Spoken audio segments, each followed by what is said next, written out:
आप फोन सुनते मेरा सुनो, मेरा फोन, मेरे फोन सुनने से कुछ मालूम नहीं था, ना मेरे को दूसरी बीवी है, ना कुछ गलत काम करता हूं मैं, कुछ भी नहीं। अस्सलाम वालेकुम रहमतुल्लाहि व बरकातुहू। नाज़रीन, इस्तक़बाल है आपका हमारे चैनल अल हिंद इस्लामिक ट्यूब पर।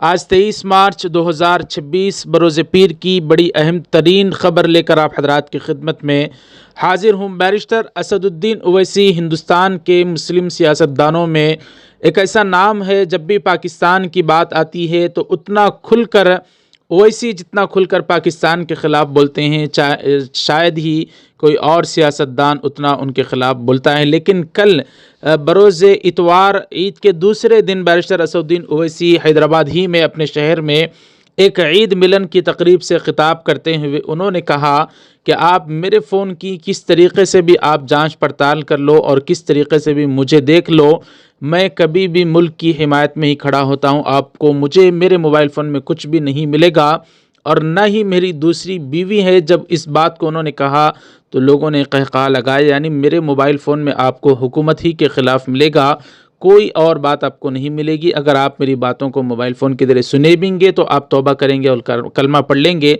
इस तरीक़े से बात ओवैसी साहब ने कही है। यानी जितना वो मुल्क की हिमायत में बयान देते हैं, इसके बावजूद भी गोया उनकी बातों से ऐसा लग रहा था कि उनकी भी बातों को सुनने की कोशिश की जा रही है। अभी 23 मार्च 2026 बरोज़ पीर पार्लियामेंट में भारत के वज़ीर-ए-आज़म नरेंद्र मोदी ख़िताब कर रहे थे, तो उन्होंने कहा कि भारत में फिर से कोरोना के जैसे हालात आ सकते हैं। ईरान और इजराइल अमेरिका की जो वार चल रही है, इसको लेकर पब्लिक को अवेयरनेस रहने की और बहुत ज़्यादा इसके साथ रहने का उन्होंने कहा है। मोदी का पहले आप हज़रात ये ख़िताब भी मुलाहिज़ा फरमाएँ। जी, इस युद्ध के कारण दुनिया में जो कठिन हालात बने हैं, उनका प्रभाव लंबे समय तक बने रहने की आशंका है। इसलिए हमें तैयार रहना होगा, हमें एकजुट रहना होगा।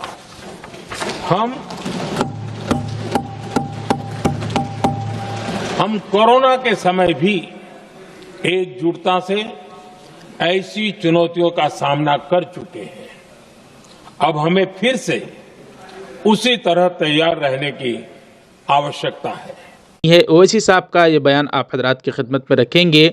बंगाल इलेक्शन में किसके साथ वो हुकूमत में लड़ना चाहते हैं, इंतखाब लड़ना चाहते हैं और किसके अलायंस में वो लड़ना चाहते हैं बंगाल के इलेक्शन, वो भी आप हज़रात की खिदमत में रखेंगे। पहले ओवैसी साहब का अपने ऊपर लगे इस इल्ज़ाम का बयान आप हज़रात मुलाहिज़ा फरमाएँ। हम बोल रहे आपको पाकिस्तान हमको चैन से जीने नहीं देगा, मगर ये कैसा ये ग्रुप बन गया। इंटेलिजेंस ब्यूरो क्या कर रही है, उनकी नाकामी नहीं है। आप फोन सुनते मेरा सुनो, मेरा फोन, मेरे फोन सुनने से कुछ मालूम नहीं था, ना मेरे को दूसरी बीवी है, ना कुछ गलत काम करता हूं मैं, कुछ भी नहीं मिलेगा आपको, उल्टा आपको नसीहत मिलेंगे। हो सकता है कि आप मेरे फोन के बातें सुन के कभी ना कभी जिंदगी में मरने से पहले कलमा पढ़ लेंगे, और कुछ भी नहीं मिलता आपको। मेरे को कुछ शौक ही नहीं है, और आप इतने बातें सुनेंगे तो आपको तकलीफ भी होंगी मैं कितना बात करता हूँ फोन पे हुकूमत के खिलाफ। कौन जिम्मेदार है इसका, बताओ ना भाई। जो दिल्ली का मामला, उसका कौन जिम्मेदार है उसका। हम बोल रहे पाकिस्तान गाइडेड है, ये पाकिस्तान पूरा इसमें इन्वॉल्व है। वहाँ के टेरर ग्रुप्स, चाहे वो LET हो या जो भी उसका नाम हो, कुछ तो अकाउंटेबिलिटी होनी चाहिए ना।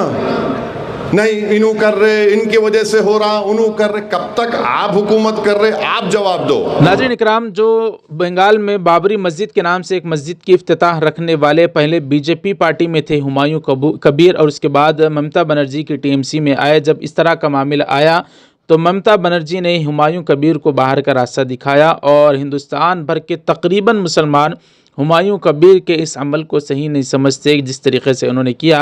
ओवैसी साहब का कहना है कि वो आने वाले जो बंगाल का इंतखाब है, अभी 1-2 महीने में शुरू होने वाला है, उसमें वो हुमायूं कबीर के साथ मुत्तहिद होकर MIM और हुमायूं कबीर की पार्टी मिलकर आपस में इत्तेहाद के साथ इलेक्शन लड़ेंगे। आप हज़रात की इस पर क्या राय है, ज़रूर हमें कमेंट करके बताएँ।